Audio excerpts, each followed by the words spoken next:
माझं साहेबांची तुम्ही सोशल मीडिया पोस्ट आलेली आहे फेसबुक आणि ट्विटर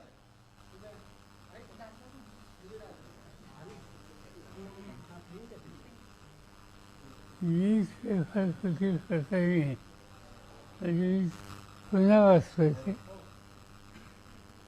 दिल्लीमध्ये जंतर मंतरवर सलग 28 दिवस तरुणांनी दिलेला लढा आणि दाखवलेली जिद्द ही कौतुकास्पद आहे. आंदोलकांच्या अगदी मागणीनुसार आज अखेर केंद्रीय शिक्षण मंत्र्यांनी राजीनामा दिला. दडपशाहीला न घाबरता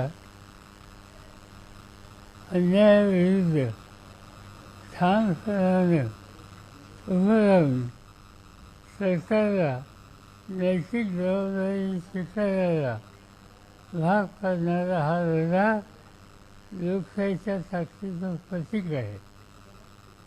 हा देशातील युवाशक्तीच्या एकजुटीचा मोठा विजय आहे. तसंच विविध विरोधी पक्षातील प्रमुख नेत्यांनी ज्या पद्धतीनं देशातील युवकांना नैतिक आणि संसदीय पाठबळ दिलं त्याबद्दल विरोधी पक्षातील सर्व खासदारांचं मी आभार मानतो. देशातील लोकशाहीनं कास टाकली आहे आणि त्याचं श्रेय देशातील युवा पिढीला जातं हे निश्चित नमूद करावं वाटतं. हे माझं स्टेटमेंट ऑलरेडी केलेलं. एक तर हे जे काही चाललेलं होतं फुल हे निवड एखाद दुसऱ्याची भाव नसते. अनेक विद्यार्थ्यांचं आयुष्यावर त्याचे विशेष परिणाम होत होते आणि आनंद हा आहे की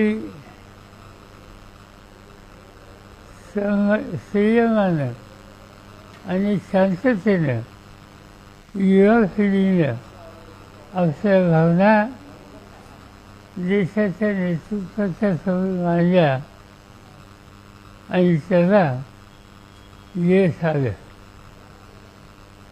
आज त्यांच्या 2-3 राऊंड झाले होते. मी स्वतः प्रधानमंत्र्यांना भेटलो. त्यांना विनंती केली की लोकशाहीमध्ये संवाद ठेवायची आवश्यकता असते. डायलॉग न ठेवणं त्याचे दुष्परिणाम होत असतात. हे मी काही सांगण्याची गरज नाही. तुम्ही हा डायलॉग सुरू केला पाहिजे. एक तर राजीनामा दिला पाहिजे किंवा डायलॉग करून काय म्हणण्यासारखं आहे ते ऐकून घेतलं पाहिजे. आणि त्यासाठी तुम्ही केंद्रीय मंत्रिमंडळाचे तुमचे 2-3 कलिग्स शक्यतो सिनियर डिफ्यूज करा. अभिजित आणि त्यांचे सहकारी आहेत त्यांच्याशी आम्ही बोलणं केलेलं आहे.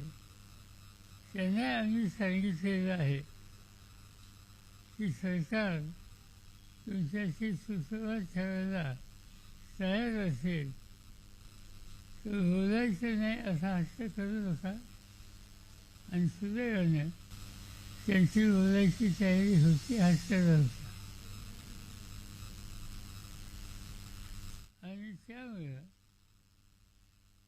हे जे काही बोलणं झालं नरेंद्र मोदींचं त्याच्याशी माझं त्याचा परिणाम मला दिसला. त्यांनी केंद्र सरकारमध्ये असले सरकारी देखून केले. चर्चेच्या 2 राऊंड झाल्या.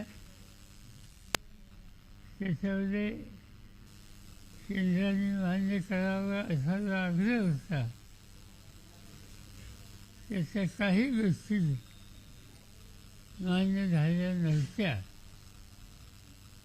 दुसऱ्या राऊंडला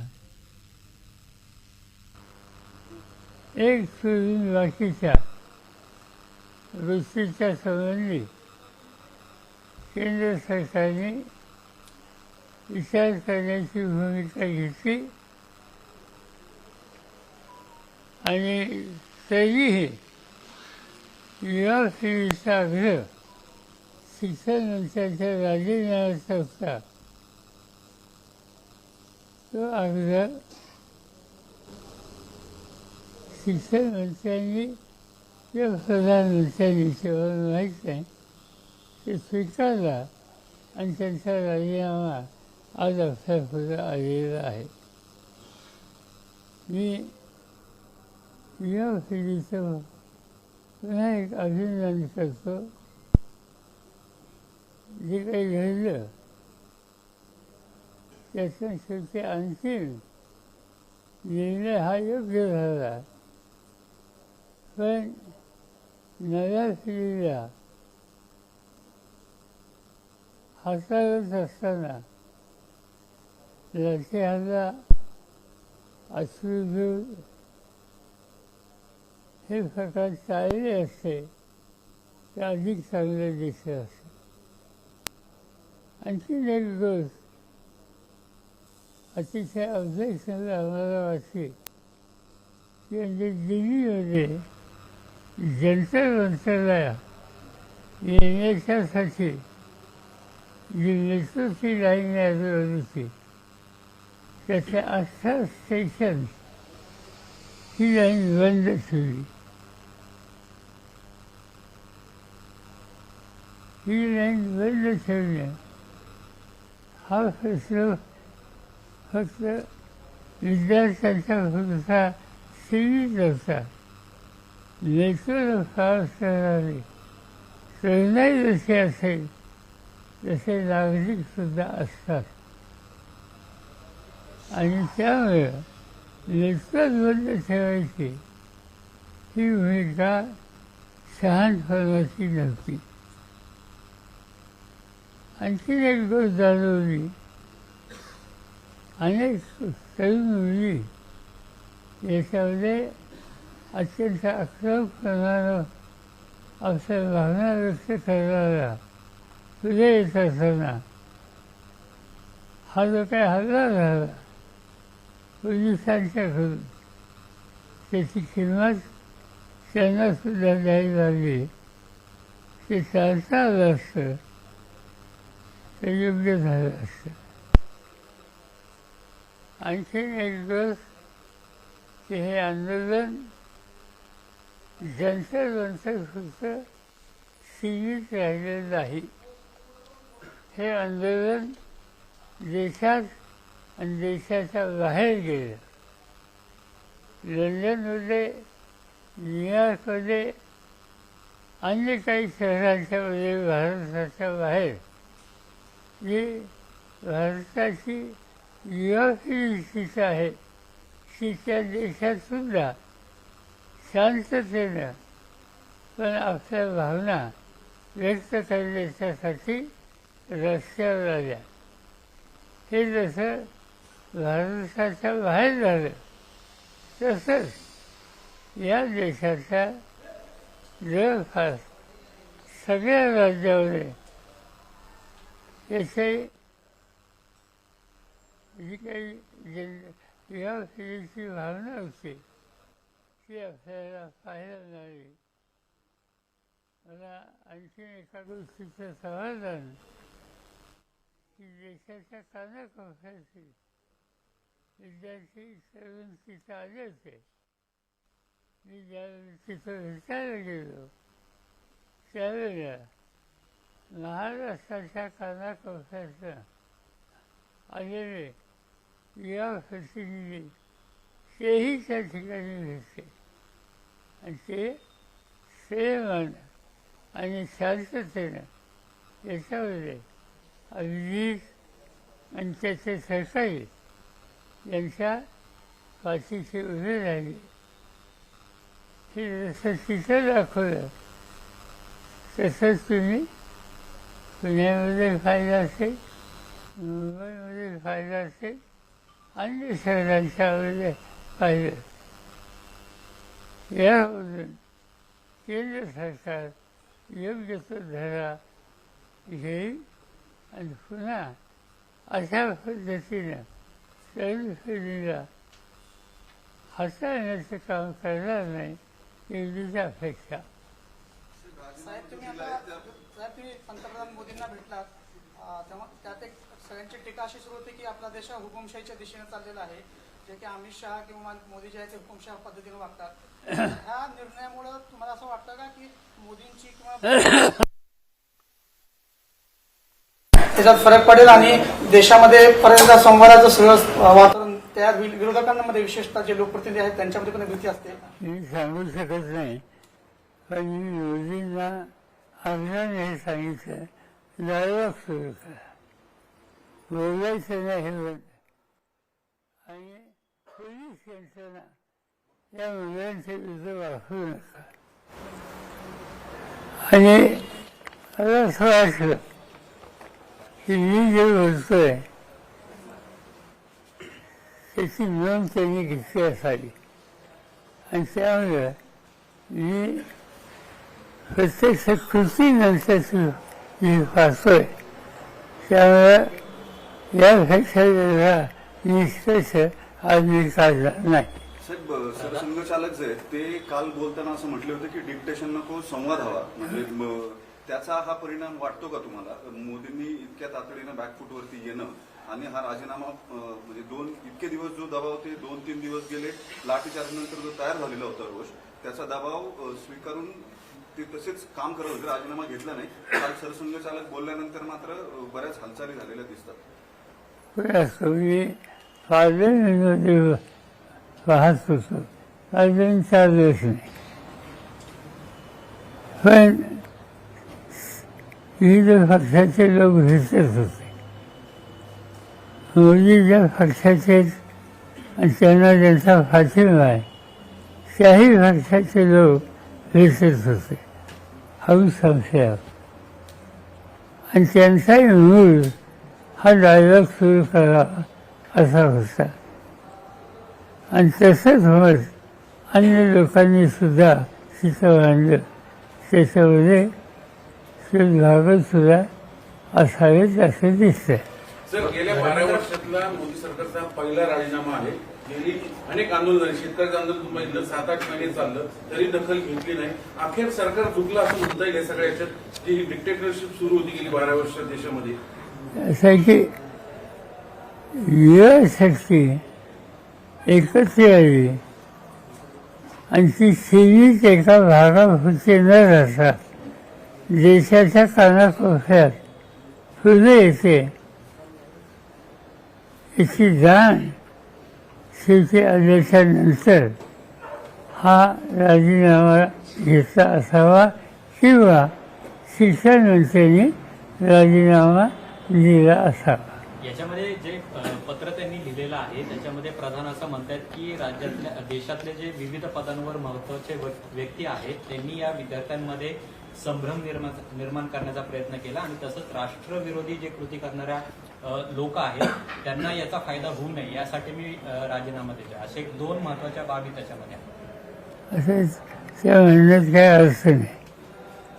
हे सगळं कृतीचं प्रकरण दुर्दैवानं दिल्लीमध्ये आम्हाला खाली मान घालणार होतं, आणि त्याचं कारण की त्याच्यामध्ये जे लोक सहभागी आहेत त्याच्यात आपल्याकडची सुद्धा काही नावं ही येत होती महाराष्ट्राची,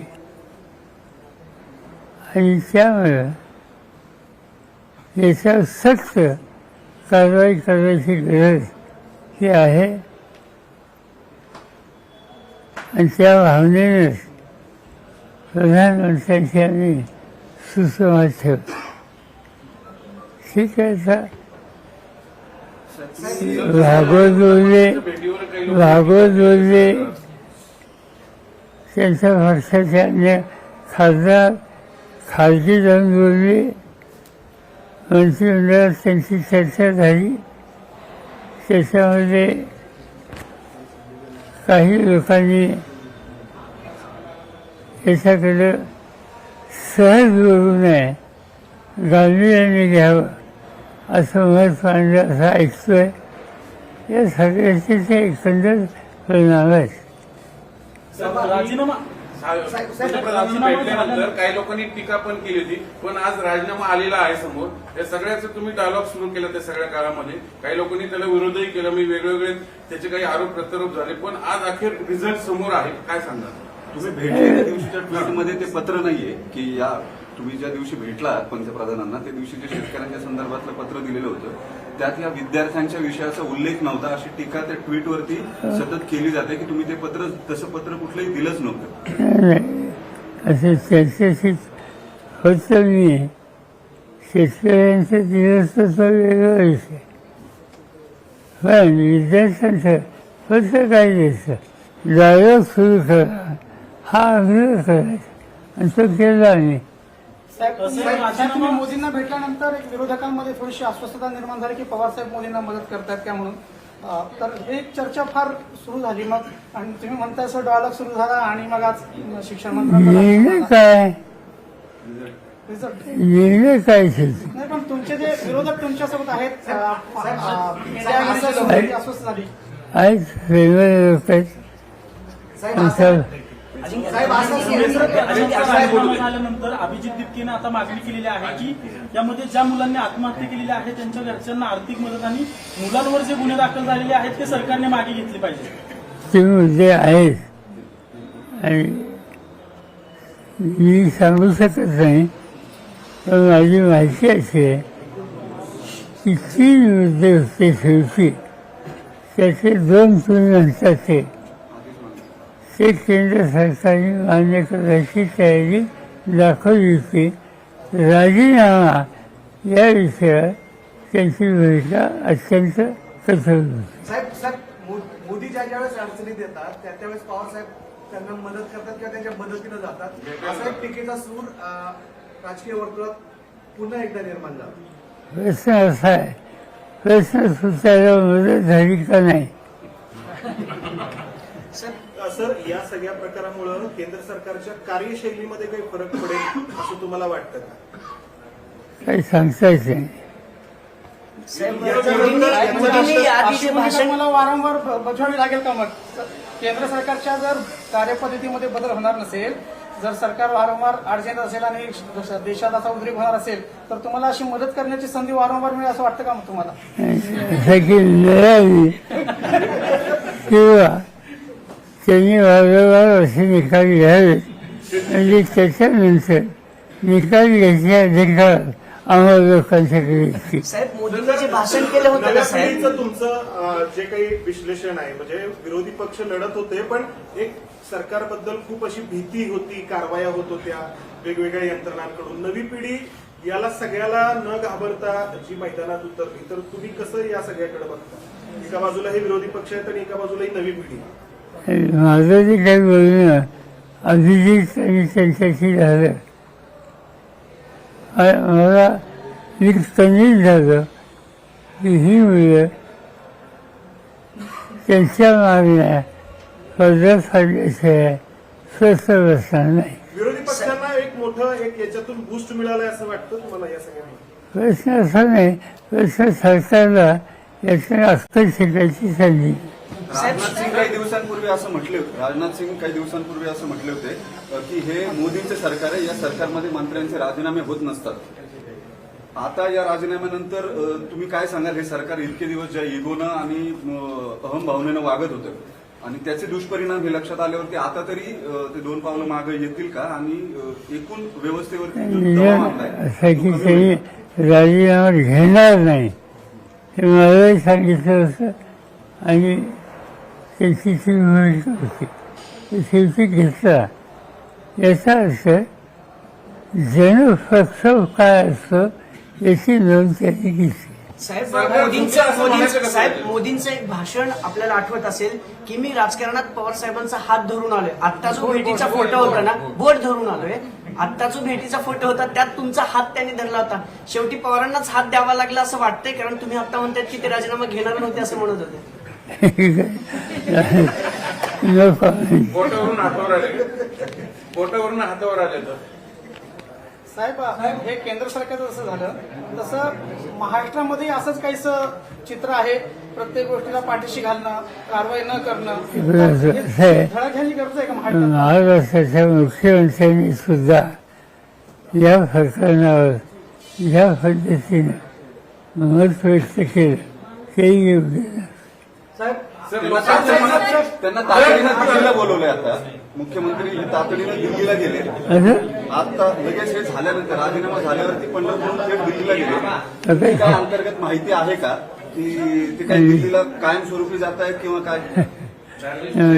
तुमच्याकडनं ऐकत माहिती. बाबा आतापर्यंत हे असं आंदोलन तुम्ही पाहिलं होतं का? आणि यापुढे अशा वेगळ्या पद्धतीने ही जी ज्यांची रस्त्यावर उतरती वेगळ्या पद्धतीने करते ही आंदोलन वेगळ्या पद्धतीचे असणार आहेत. त्याच्या आधी पाहिलं होतं का? फायदे शेतकऱ्यांचा फायदा होतं. मी स्वतः एका आंदोलनात सहभागी झालो. त्याच्यामध्ये माझ्याबरोबर पंजाबचे मुख्यमंत्री प्रकाशसिंग बादल आणि उत्तरेचे अनेक लोक सहभागी झाले. 2 लाख लोक होते. ते आंदोलन झालं. अशा काही गोष्टी आम्ही पाहिल्या. अण्णा हजारेंनी पण आंदोलन केलं या संदर्भात काल साहेब डिलिमिटेशनच्या संदर्भामध्ये लोकांच्या मनातील सरकारच्या विरोधात दर होते. संपलं का? तुम्हाला सरकार झुकलं असं म्हणायचं फार का? चर्चा सुरू आहे. सरकार झुकलं असं म्हणायचं का? सरकार झुकलं अखेर 12 वर्षानंतर का होईना? लोकांच्या मनात भीती होती तुम्हाला सरकार. स्पष्ट सांगितलं ना की शेवटी सामूहिक सर्वांच्या शक्तीच्या समोर केंद्र सरकार शहाणपणाने उशिरा कळीनं वागले. मी विचारत होतो डिलिमिटेशनच्या संदर्भात राष्ट्रवादी शरद पवार पक्ष हा भाजपसोबत जाईल किंवा तशा चर्चा सुरू आहेत. सुप्रिया सुळेंना केंद्रात मंत्रीपद, जयंत पाटलांना राज्यात मंत्रीपद, अशा बऱ्याच चर्चा राजकीय चर्चा ज्या आहेत सुरू आहेत. डिलिमिटेशनचा प्रस्ताव आमच्याकडे नाही, हातात नाही, वाचला नाही. त्या कामात काय करायचं? कसं आहे, तुमच्याकडे स्पेस असल्यानंतर काही गोष्टी स्पेस भरून टाकण्यासाठी तयार होतात. हा त्याचा भाग आहे, दुसरं काही नाही. मुंबईमध्ये या संदर्भात ठाकरेंचा मोर्चा जो होता तो जल्लोष मोर्चा करतात. अभिनंदन मोर्चा उद्या ठाकरे बंधू करतात ते मुंबईमध्ये. याच विषयाच्या संदर्भात धर्मेंद्र प्रधानांच्या चांगली गोष्ट त्या सगळ्यांनी या मुलांना फाशीमध्ये दिला ही गोष्ट योग्य. साहेब, तुम्हाला विलीनीकरणाचा कुठलाही प्रस्ताव नाही, पण मुद्दा असा आहे तुमच्याच पक्षातला एक गट आहे, काही नेते त्यांची इच्छा आहे, काही आमदारांची की आपण सत्तेमध्ये जावं, त्याशिवाय आपल्याला निधी मिळणार नाही. ते अनेकांना भेटले. उदाहरण जयंत पाटील अनेकांना भेटले त्या काळात. अशी काही चर्चा होती का त्या तुमच्या प्रस्ताव? अशी काही चर्चा नव्हती. एज्युकेशन सिस्टीम विरोधात हे आंदोलन उभं राहिलं होतं. आता एका राजीनाम्यानं एज्युकेशन सिस्टीम सुधारेल असं वाटतंय का? आणि सुधारायची असेल तर काय केलं पाहिजे सरकारने आता? सुधारावी असं वाटतं. बघूया आता याचं काहीतरी धडा ते घेते. मर्जरवर एक क्लिअर हे द्या ना. दोन्ही राष्ट्रवादींचं मर्जर होईल का? तो विषय आज नाही. आज विषय लोकांच्या समोर दुसरा आहे. दुसरी बातमी लोक घेणार नाही. साहेब ह्या सगळ्या प्रकरणामध्ये जी मराठी लोक आहेत, अभिजित दिपके मराठी आहेत, तुम्ही मराठी आहात, त्याच्यापूर्वी अण्णा हजारेंनी पण दिल्लीमध्ये आंदोलन केलं, ते मराठी आहात. तर एक मराठी माणूस दिल्ली हलवू शकतो. हलवतोय आणि दिल्ली हलवू शकतो मराठी दिल्ली माणूस. हलवतो पण सांभाळतो पण, असं एकंदरीत चित्र दिसतं या निमित्तानं. तिथं जंतर मंतरला मी गेलो. तिथं मराठी मुलं होती पण अन्य राज्याची सुद्धा मोठ्या प्रमाणात आणि अगदी कालपर्यंत महाराष्ट्राच्या अनेक जिल्ह्यातून तरुण मुलं येत होते. जंतर मंतरला जाण्याच्या पूर्वी माझ्याकडं 6 जनता येऊन ते याच्यात सहभागी होणार हे सांगत होते. आणि ते फक्त महाराष्ट्राचे नव्हते, अन्य राज्याचे होते. सर 2011-12चं अण्णा हजारेंचं आंदोलन आणि त्यानंतर आपल्या देशातली बदललेली राजकीय परिस्थिती आणि आत्ताचं हे आंदोलन याकडे तुम्ही कसं बघताय? मला तेव्हा काय बदललं होतं. त्यावेळी सरकारच्या विरोधात एक रोष निर्माण झाला आणि त्याची परिणिती 2014च्या लोकसभा निवडणुकांच्या निकालामध्ये झाली, युपीएच्या पराभवामध्ये, अण्णा हजारेंच्या आंदोलनानंतर त्या. तर आत्ताचं हे जे आंदोलन आहे तर याच्याकडे तुम्ही कसं बघता या राजकीय परिस्थितीत? नाही, ह्याच्यातून एकच गोष्ट आहे की सगळ्या देशाची तरुण पिढी अन्याय अत्याचार जिथं जिथं असेल तिथं सौद राहणार नाही. ते संयमाच्या मार्गानं आपलं मत व्यक्त करतील. देखील 2014ला जसा बदल झाला तसा 2029ला तुम्ही पाहता आहात का राजकीय बदल? तर अजून 3 वर्ष अवकाश आहे. कशाला करतात? अण्णा हजारेंच्या आंदोलनाचा भाजपने वापर हा त्यांचं राजकीय पार्श्वभूमी तयार करण्यासाठी आणि 14ची तयारी करण्यासाठी वापर केला होता. तसंच ह्यावेळेसचे विरोधी पक्षांकडनं असं तुम्हाला काही वाटतं का? ह्यातनं काही धडा घेतील किंवा त्या दिवशी मार्गदर्शन करतील? माहिती नाही असं की विरोधी पक्ष धडा घ्यायचा प्रश्न आहे का? आजचा जो सत्ताधारी पक्ष आहे त्या नेतृत्वाच्या विरुद्ध त्या पक्षात जे अस्वस्थता आहे त्यांनी या स्थितीचा फायदा घेतला का काय अशी शंका यावी असं चित्र आहे. तर असं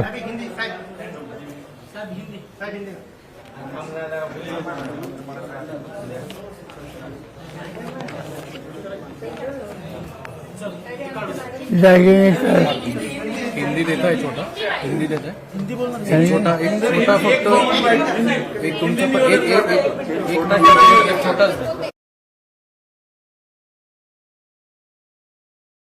पीछे 28 दिन से दिल्ली में जंतर मंतर में जो लड़ाई नई पीढ़ी के साथियों ने की, इसमें शिक्षा मंत्री का इस्तीफा आने के बाद कामयाबी आ गई है, ये बात साफ हो गई है. सवाल किसी एक व्यक्ति का नहीं, सवाल शिक्षा क्षेत्र में जो कुछ गलत चीजें आ रही थी, शिक्षा क्षेत्र में जो एग्जामिनेशन है कि जिसके लिए लाखों लड़के लड़कियाँ ऐसी होती है और ये एग्जामिनेशन की प्रोसेस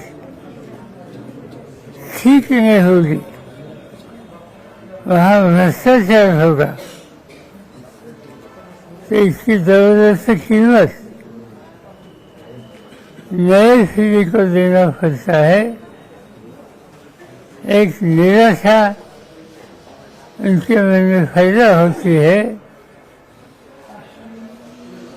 और वो चाहते थे इसमें सुधार होना. ये इशू पार्लियामेंट या पार्लियामेंट का बाहर कई बार उठाया था, मगर भारत सरकार ने इसमें ध्यान नहीं दिया. आखिरी ये जो संघर्ष करने की तैयारी नई पीढ़ी ने की और भारत सरकार आज तक कोई कदम नहीं उठाते थे। भारत सरकार को ये अंदाजा आ गया कि कल तक क्या हुआ वही रास्ते पर हम जाएंगे, तो इसकी जबरदस्त कीमत अपने को देनी पड़ेगी। और इसीलिए सूरन इनके जो नेता थे, इनके साथ जो उनका डायलॉग था, इसमें शिक्षा मंत्री का इस्तीफा, इस पर बात करने की तैयारी उनकी नहीं थी। ऐसी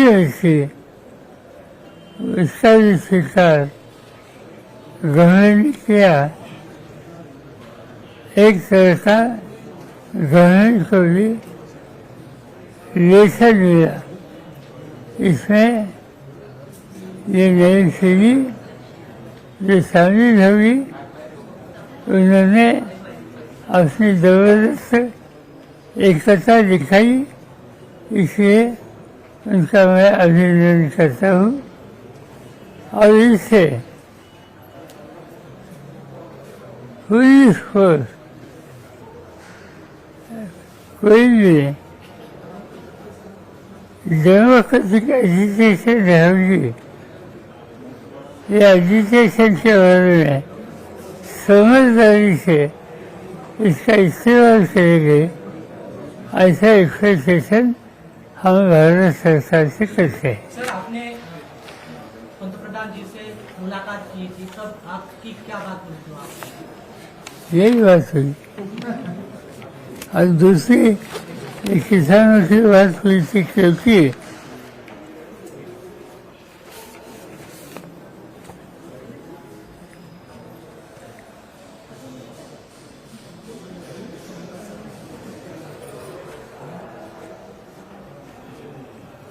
एक बात जो किसानों की मैंने उनके सामने रखी कि महाराष्ट्र में हर 3 घंटे में एक किसान आत्महत्या करता है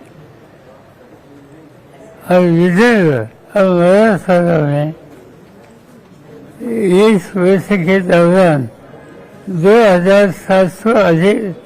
2700 से अधिक किसानों ने अपनी जान गंवाई है।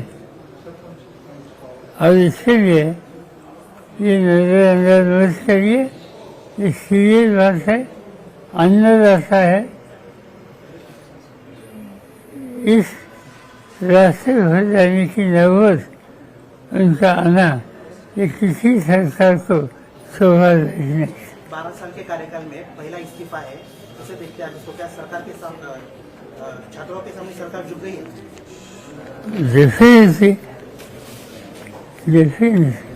ये युवा शक्ति ये हम नजरअंदाज नहीं कर सकते। ये बात भारत सरकार ने स्वीकृत